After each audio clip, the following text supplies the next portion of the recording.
half an hour late. My name is Gareth. You're watching the Hub Online Network.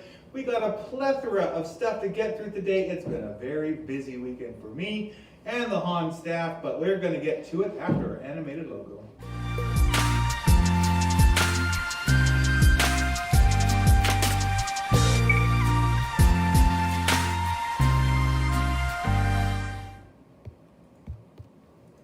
So first thing we want to talk about with today is with you, our loyal viewers. We want feedback.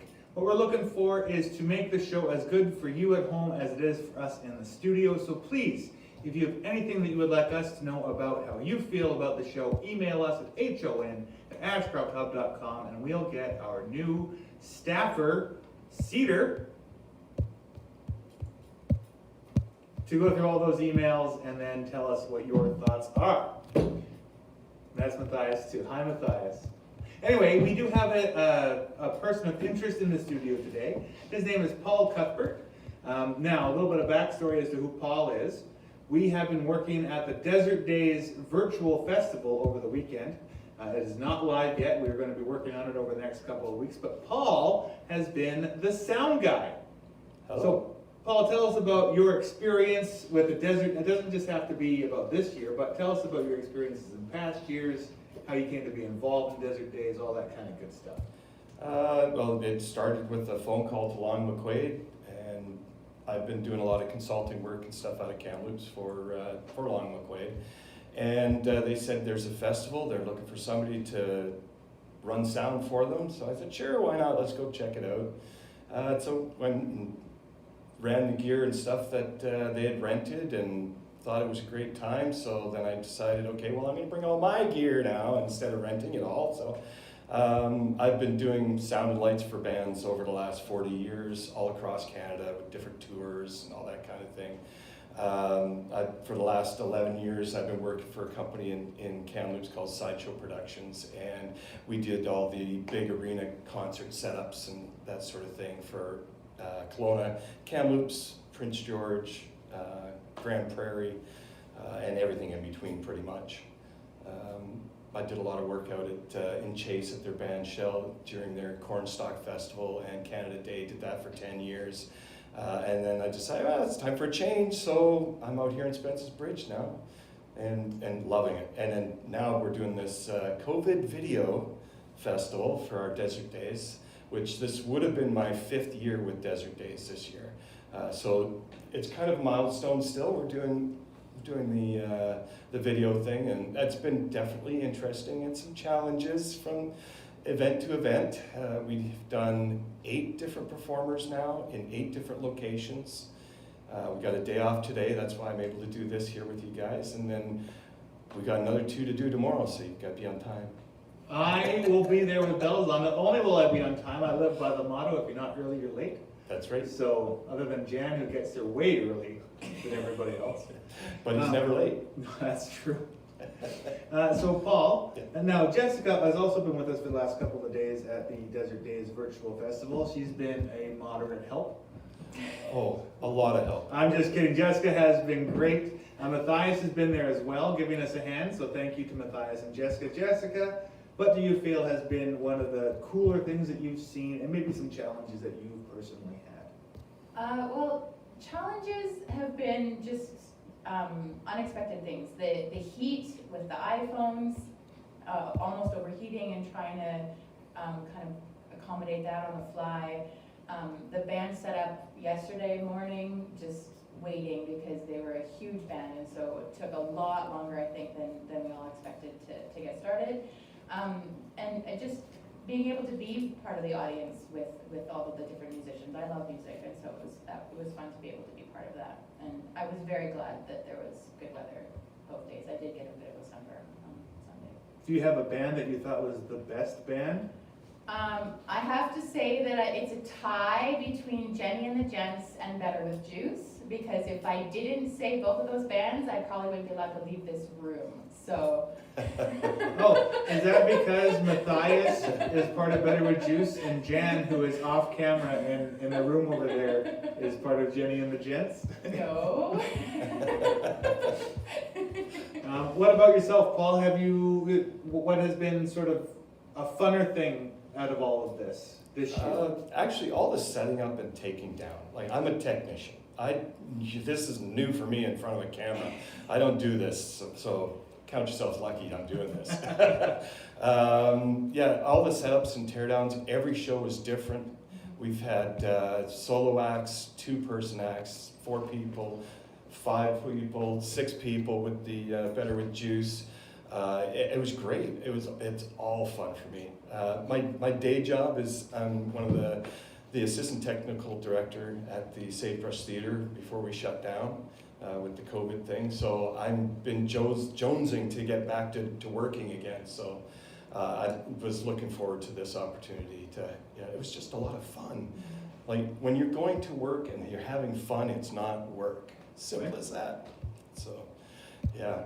Bands-wise, I liked Flat Busted. We just did them the other day at Vulture's Garage. It was the easiest. We had no glitches. It was fun. We had a little bit of an audience. That was great as well. Of course, the performers, like they call themselves amateurs, but they held themselves like professionals. Like, when everybody gets to see the show, you'll know what I'm talking about. It was a lot of fun. The whole thing was fun. We did the Malaman Collective down at the, I call it the Powwow Ground. Forgive me, but it's the, what is it? The Arbor. The Arbor, thank you, the Arbor. Cook's Ferry place. That's gorgeous. That was a great venue to set up there. I was really surprised by the act.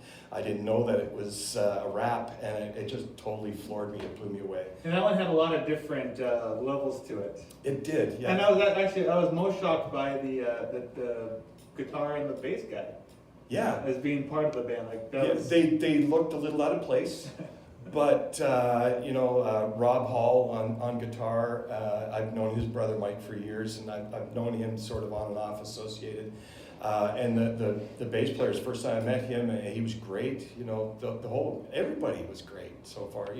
There hasn't been any divas. Imagine that. I have to say that the drummer from Jenny and the Gents, He comes in as a category diva. of the diva a little bit. He had to have 2 cameras on him when everybody else only had Well, one. he also had a stage to himself. And he did have a stage to himself. So, higher up than everybody else. What I found weird was he pulled me aside afterward and he said, when you make the title card, make sure it says Jan and the Jennies.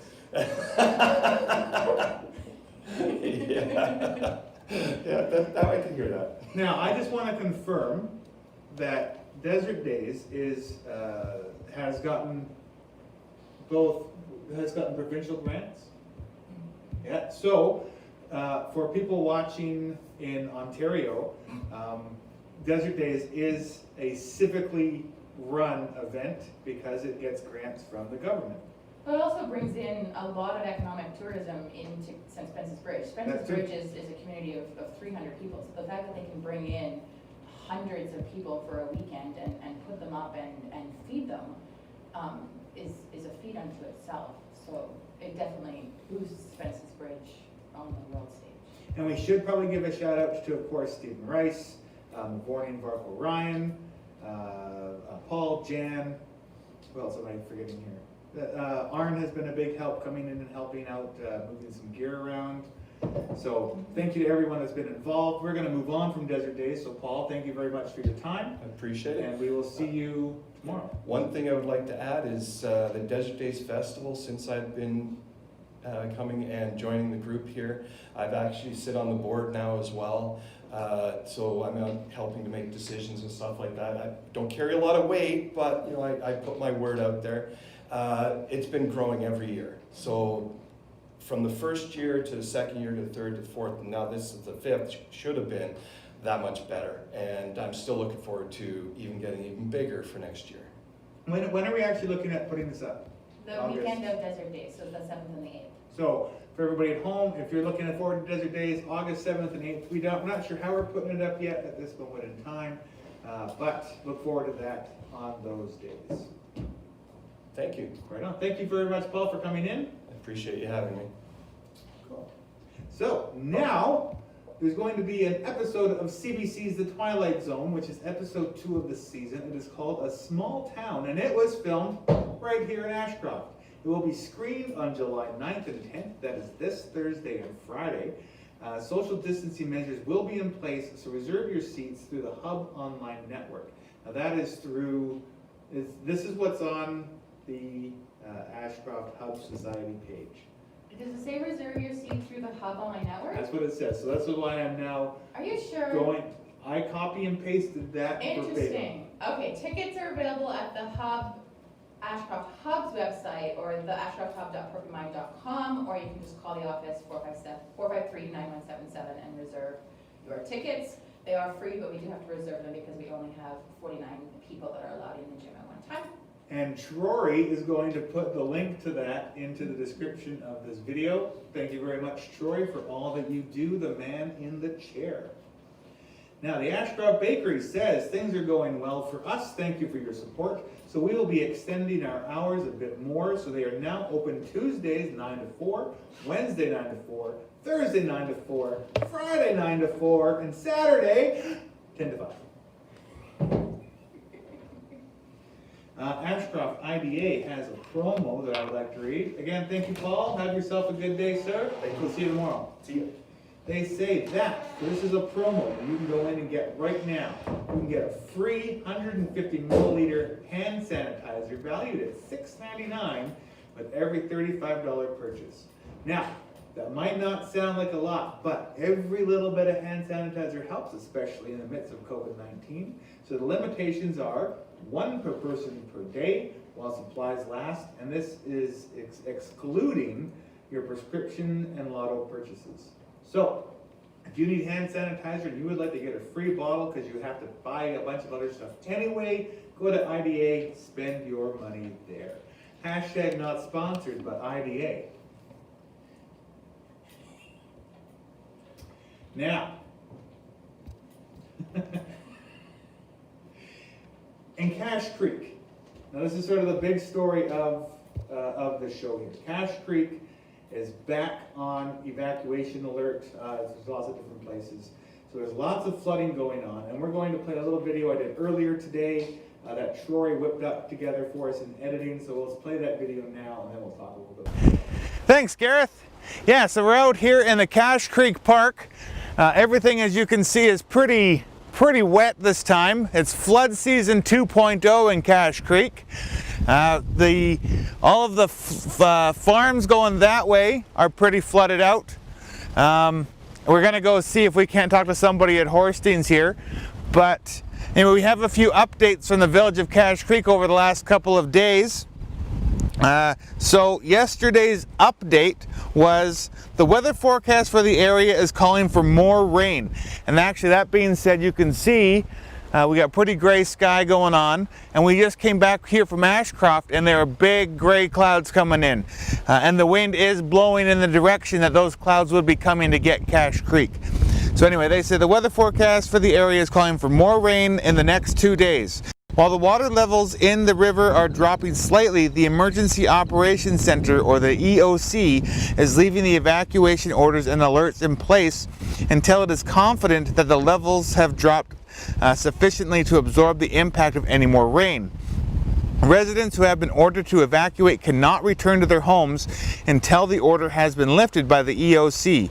Residents who are under the alert may come and go. Approximately 160 other properties along the river are still on alert, including Sage and Santa's Mobile Home Park and several properties that are along the Bonaparte.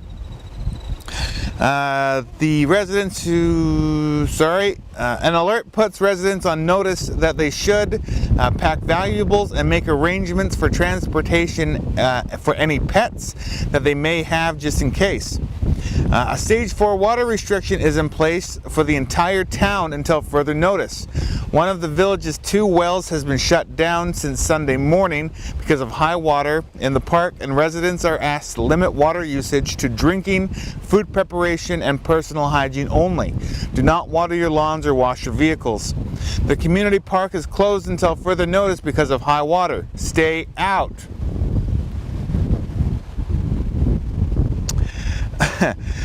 Stay out of the park. Please exercise your common sense and refrain from walking, driving, or doing anything else in the water because if further damages the ground and the irrigation system, which taxpayers will eventually have to repair.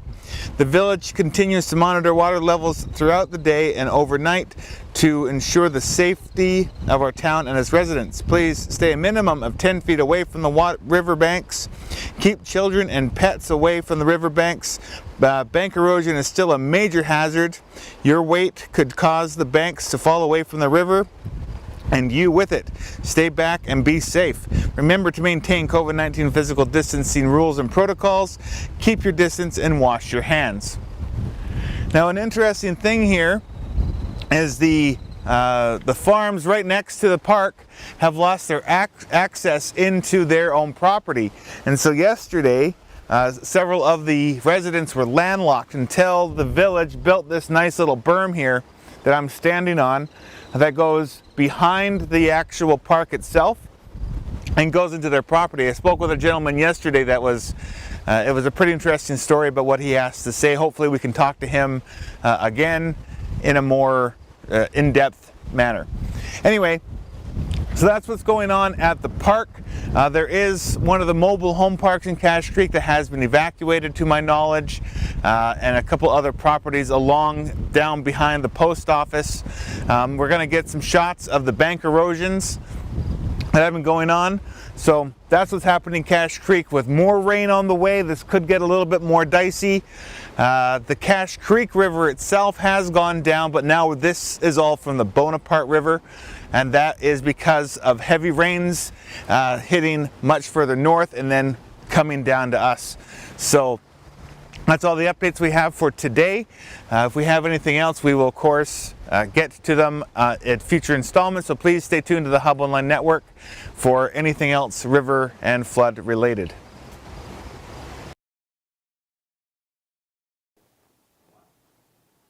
All right, so with all that being said, and thank you, Gareth, for everything that you've been doing, because in the video I throw to myself. Anyway, it's all due to flash flooding, and so we are on another local state of emergency. I did speak with Wendy Coomer, councilwoman and volunteer. She is not apparently CFJC said something about her position, and she's a volunteer. She's not doing this because she's on council, she's doing this as a volunteer. So thank you, Wendy, for all you're doing. She is in charge of the EOC, or the Emergency Center in Cache Creek, and they have been working tirelessly since the flooding has started. So we are officially under a local state of emergency, which includes an evacuation alert, and I'm just going to give this a quick perusal for you all. I do talk about it a little bit in that video, but I did have it here as well. There it is. I didn't read out this particular thing. It has a few extra instructions if you are being prepared to go onto an evacuation, but you would think Cache Creek would be all for it here. Anyway, an evacuation alert has been issued by the village of Cache Creek due to potential flooding.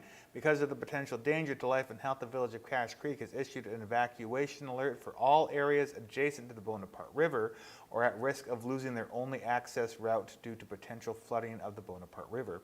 This evacuation alert has been issued to prepare you to evacuate your premises or property should it be found necessary.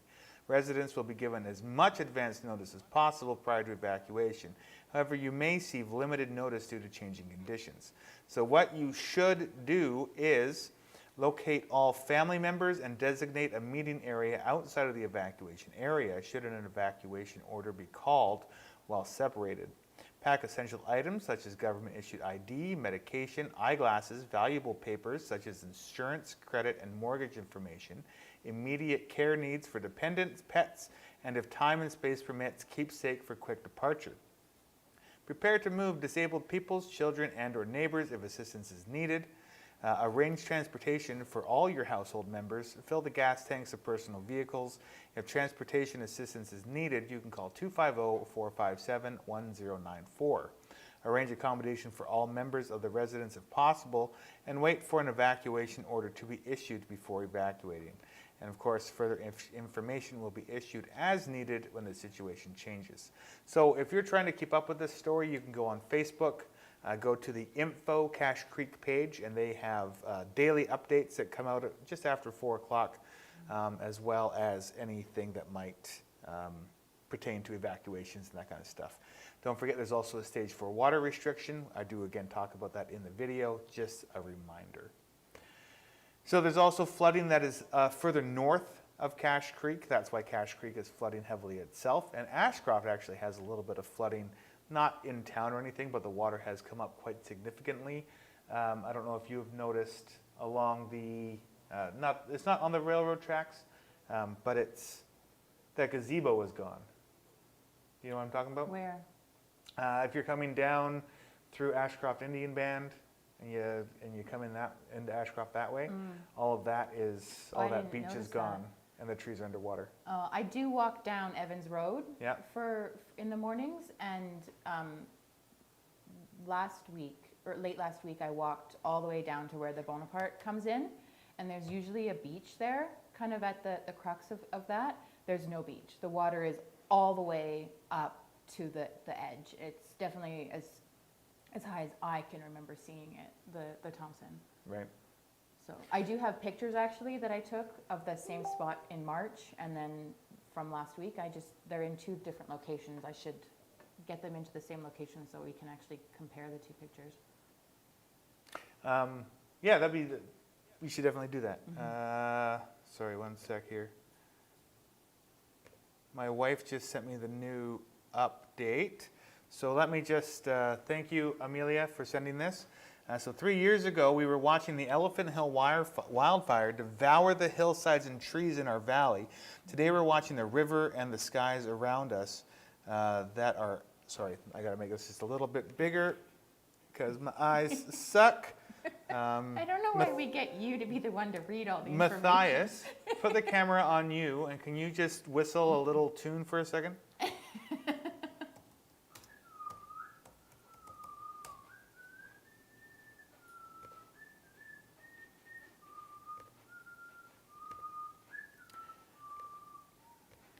Okay.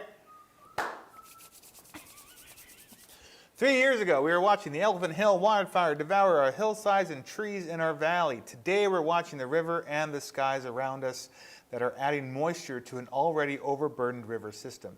Environment Canada has told us that we should expect more rain and thunder showers until early next week.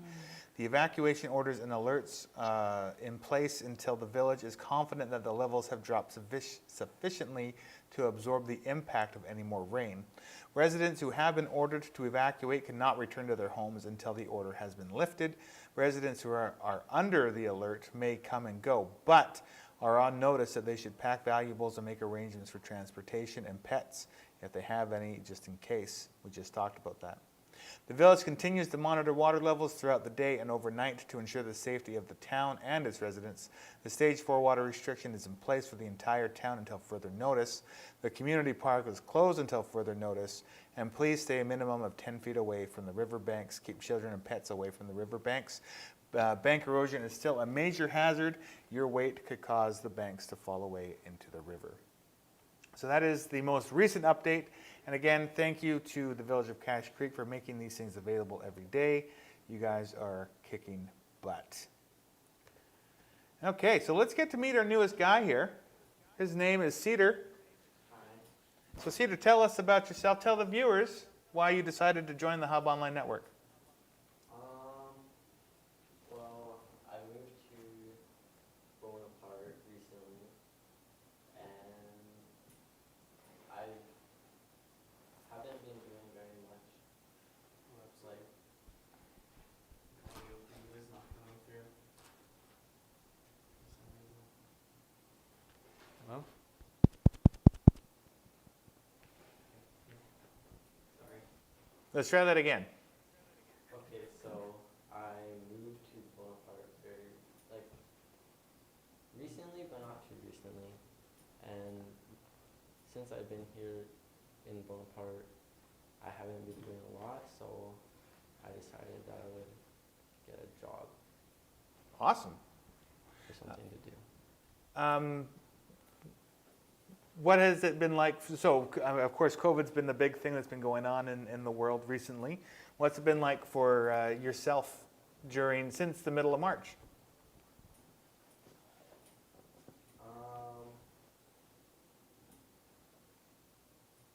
Kind of boring, personally. Yeah? Yeah. I've not been doing a lot. Mostly just staying home. Do you play video games, read books, watch movies? I've been watching a lot of movies and TV shows. Awesome. Well, I look forward to getting to know Cedar a little bit more, and we're going to make it a mandate that he's in the show often. We all have to be in the show. Anyway, we'll keep going. Thank you very much for that, Cedar, and we look forward to having you all the time. We'll have Cedar's Corner. We'll make it a thing. Okay. Okay. So, Interior Health says, when it's hot outside, it can be easy to become dehydrated or suffer from a heat-related illness. And so we have a few tips and tricks from Interior Health to try and help you take care of anything to beat the heat. So, how you can do this is make sure that you can determine what a heat-related illness is. So when it's hot outside, it can be easy to become dehydrated or suffer from heat-related illnesses, such as dehydration, heat-related illness, heat rash, sunstroke, ultraviolet radiation. Oh my goodness. So heat stroke is a life-threatening medical emergency. So you must call 911 or other emergency medical services as soon as you can if you suspect that you see the signs of heat stroke. There's places to keep cool. So when it's too hot outside, many public places and municipal buildings can offer you a chance to cool down. Local community centers, malls, pools, and libraries usually have air conditioning areas open to the public. Now, what's interesting about this particular thing is that COVID's happening, and it's asking you pretty much to go into all of these places. That aren't open. Right. Mm-hmm. What are the new rules? I was listening to Vicky talking to somebody. What are the new rules about the pool? Do you know? So within the pool, there's no new rules. They are asking you to stay physically distant if you are able to. The only difference is coming into the pool. So they would like you to be pool ready when you arrive. So shower before you get there, have your bathing suit on already. And they actually have two different entrances. So you can go directly into the pool and through that do not enter door if you're all ready to go. Otherwise, through the change room kind of as quickly as possible. They've closed the lockers down because there's not enough. They could only have one locker available within that 6 feet guideline. Right. And they'll have, I believe they've got markers on the pool deck for lining up for the slide and the board. And they removed all of the seating so that nobody can hang out on the pool deck. Fair enough. So, if you have or suspect somebody has heat stroke, make sure that you, A, get some water into them right away, get them into a cool place, and or call 911. Heat stroke is not fun. I've had it once or twice in my life. Heat stroke or just heat exhaustion? Like heat, because there's a secondary one. I want to sound tough, so I want to say heat stroke. I survived the heat stroke of 2020. Yeah, I want to say that. Yeah, she's got it. But heat stroke is not funny, so don't. No, it's not. Don't take it lightly. It's not fun for sure. So now, what do we got here? So the government abuse. So let's talk COVID for a minute. Now I personally haven't seen. Troy, can you look up and see if there's a new statement from today for COVID-19 numbers?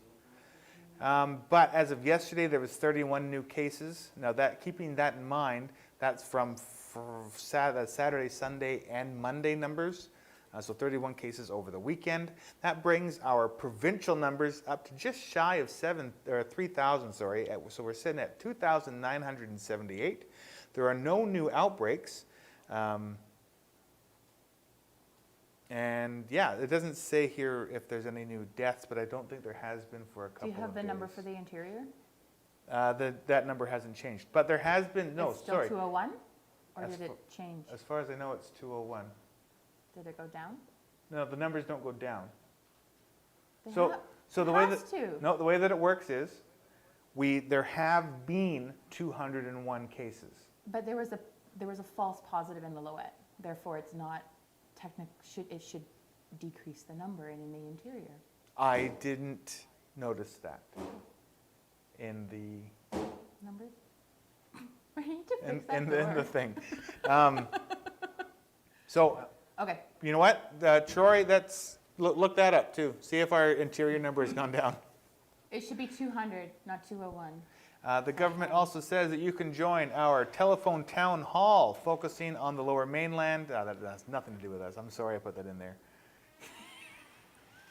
Jackie Taggart says, I am so grateful for the work that healthcare workers are doing during the pandemic. It is of the utmost importance that we support them, and here are some great resources for healthcare workers, such as taking care of your mental health and psychological well-being, so supporting the psychological well-being of healthcare providers. This guidance is not intended to be prescriptive or exhaustive, but is based on the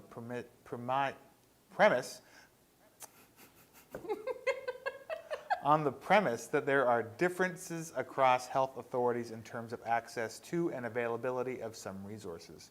So some main services that you can get are mental health support services such as care for caregivers and 24/7 phone line for healthcare workers.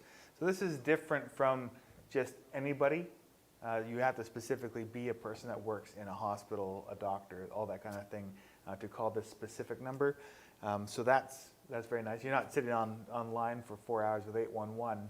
I can also imagine that the stress of a healthcare worker right now is much different than the stress of a non-healthcare worker. Right? I mean, what they're going through and what they're dealing with and how they're even having to go to work now differently would create a much different stress. There is a new line on personal protective equipment. So the continuous, extended, and repetitive use of PPE, including masks, gloves, and safety glasses, goggles may cause adverse skin reactions. So there's a link here where you can learn how to prevent and manage PPE-related skin damage. Now, when I was down at the coast a few months ago, I was listening to a radio station, and they were talking about maskne. So you wear a mask all the time, you're breathing, and it just gives you, I guess, acne just around where the mask Fills is. your pores. Mm-hmm. I can only imagine if my goatee was maskne instead of the goatee, that would not be. I've also heard the behind the ear just becomes raw from the mask. I And could so see I that. actually have seen where people have made kind of additions to the mask. So you can wear it around a ponytail instead so that it's Oh. not on your ear, or over a headband so it attaches to the headband as opposed to on your ear. Because, I mean, the elastic on those masks are tiny, and just having to wear it for 12 hours a day without being allowed to take it off, I can imagine it would just rub and blister. So, Anyway, that's just a couple of things that are out there for healthcare related workers specifically. So thank you, Jackie Taggart, for sharing that. That is on her Facebook page. Next up, we got Brad. Nope, next up you know what, let's talk about Brad Viss's thing here. Where is it? Where is Brad Viss? Aha, here it is. Okay, so Brad Viss put out a statement saying, Conservatives are calling on the government to 1. Implement the back to work bonus so workers can earn higher wages as businesses reopen. 2. Fully fund the Auditor General so she can follow the money. And 3. Publish the size of the debt and deficit. So there's a little bit of a letter here. So it says, to Ottawa, Conservative Shadow Minister for Finance Pierre Poilievre and Shadow Minister for Small Businesses James Cummings said today that they called on the Trudeau government to use this week's economic snapshot to change the Canada Emergency Response Benefit, or the CERB, so workers can earn higher wages to fully fund the Auditor General. Currently, the government kicks workers off the CERB as soon as they earn more than $1,000 a month, effectively banning many people from gradually returning to work. Conservatives believe it should always pay to work. That is why we have proposed the Back to Work bonus, a gradually phased out CERB top-up for workers who make between $1,000 and $5,000. As businesses reopen under our plan, Canadians who lost their jobs through no fault of their own during the pandemic and who currently receive the CERB will continue to receive their full $2,000. The government has also thus far refused to tell Canadians the size and the deficit and the debt and the government has also thus far refused to tell Canadians the size of the deficit and debt and have left no fiscal anchors in place. Furthermore, current and past Auditor Generals have said their office is underfunded by more than $11 million a year, preventing much needed scrutiny of hundreds of billions of dollars in new government spending. Conservatives are calling on the government to implement the Back to Work bonus so workers can earn more wages as businesses reopen, fully fund the Auditor General, and publish the size of the debt and deficit. Now, reading that, what's interesting there is the bit about the... Did we get that on camera? No. So for those of you that are wondering what just happened, Matthias gracefully almost fell through the wall as he was trying to fix something. What were you doing, bro? Phone was low battery, had to get rid of the notification, so I could ask Cedar here to do it, but Should we plug it in then? I decided that, that would be good. It'll make We're almost done. We're almost done. It's okay.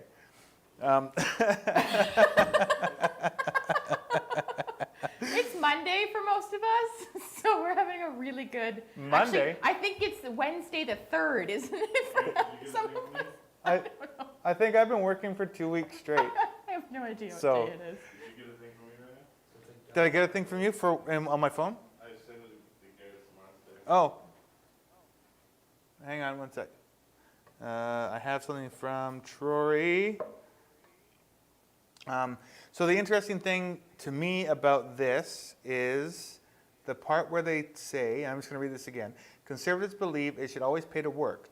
That is why we proposed the Back to Work bonus, a gradual phased out CERB top-up for workers who make between $1,000 and $5,000 as businesses reopen. So if they're talking about, so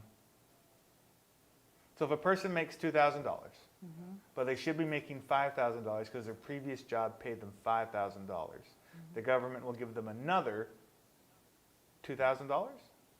It sounds like it's going to kind of be, as you're making more money at work, we're going to decrease the amount of money that we're going to give you until you're back to making whatever it was you're making pre-COVID. I don't know what they just want that. We'll have to The look into that a little bit more. The exact numbers don't seem because to be there, it's- but that's what it sounds like, is we're going to continue to slowly support you, because most people aren't necessarily going to be able to go back to work full-time right away. Most businesses aren't jumping straight back Right. to full-on business. I mean, take the bakery, for example. They were open right away full-time, and then they realized that wasn't feasible, so they closed down. As their business slowly has expanded now, or slowly their customer base has expanded, they have been able to open up more. So just because I'm able to go back to work doesn't mean I'm going to be back to work at what I was working at pre-COVID. Right, but there should be a limit, and it shouldn't be like if person A gets, the CERB 2,000, and person B has a job that happens to pay them 2,000, then they shouldn't get the CERB. They shouldn't get their 2,000, and then the CERB says, okay, because you made 5,000 previously, we're going to give you another, so you're making 4,000. That doesn't seem fair to the people that are only. I don't know. I think So we'll have it's to one look of those into it. We'll have to look things into that they're it. asking for, but who knows if it's going to happen or not. Yeah. So we have a thing here from Troy that says, today we're announcing, so this is today's joint statement. Today we're announcing 12 new cases, including one linked case for a total of 2,990 cases. It's been, I'm tired. Okay, so let's see here. Let's look for 203 in interior health. Oh, As of now. So we don't know whether the number went down and then with the false positive or if it's now gone up by 4, 3. 2. we don't know if it's 2 or 3 new ones. But, so it's 12, 12 new cases, and it doesn't, where does it say if there's any new deaths? It would have been right at the top with the new cases usually. Public health, okay, so today we're announcing 12 new cases, including one Ebola-linked case for a total of 2,990 cases in British Columbia. Epi-linked means that public health investigations have shown that cases meet the cases definition for COVID-19, but may not have been tested for a number of reasons. In future reports, new tested and epi-linked cases will be included as one number. There are 162 cases in the province, active cases, so this is where I got confused with what you were saying. There's 162 active cases in the province, and 2,645 people who have tested positive have recovered. So congratulations to them. 16 individuals are hospitalized. Since the start of the pandemic, there have been 1,013 cases of COVID in the Vancouver. There have been no, I'm not seeing it. It's interesting that the Interior, we had no new cases for quite a long time, and now we're back to having new cases again. People are traveling. People are traveling. Also, Garrett, they posted just recently here, the BC government formally extended the provincial state of emergency to July 21st. Yes, so the province has extended their state of emergency to July 21st. Thank you, Troy, for passing that along to us. But let's get back on track here. Where am I? So thanks, Brad Viss, for sharing all that good stuff on your social media. If you'd like to follow Brad or Jackie, you can go on their Twitter, their Facebook, or their Instagram accounts. Now, some interesting stories from around Canada as a whole. Now, this one came out over the weekend, and this is about the We charity. So Justin Trudeau faces ethics probe over the government's We charity contract. The Prime Minister's office would not say Friday whether Justin Trudeau recused himself from a cabinet decision awarding a multi-million-dollar contract to a charity with close ties to his family, a question that is now at the heart of an investigation by Canada's ethics watchdog Mario Dion. The Conflict of Interest and Ethics Commissioner confirmed Friday he has accepted a complaint by Tory MP Michael Barrett and will look into concerns alleging Trudeau broke the Conflict of Interest Act when the government awarded We Charity a sole-sourced contract that did not follow the normal contracting process. The announcement comes at hours after Trudeau and the We Charity announced they were ending their partnership. So the reason I'm talking about this one is the hub wanted to be a center for this particular. So what the fund was is the university student volunteer summer jobs thing. So that was the earning up to $5,000 to volunteer if you're not able to find work or on top of work potentially. So the hub has registered to be one of the volunteer opportunities for youth. Right. So that's how it links to us here in Ashcroft. I haven't heard anything new beyond this. There hasn't been a decision made. This is the second or third time that the Prime Minister has been in the ethics group for various things over the years.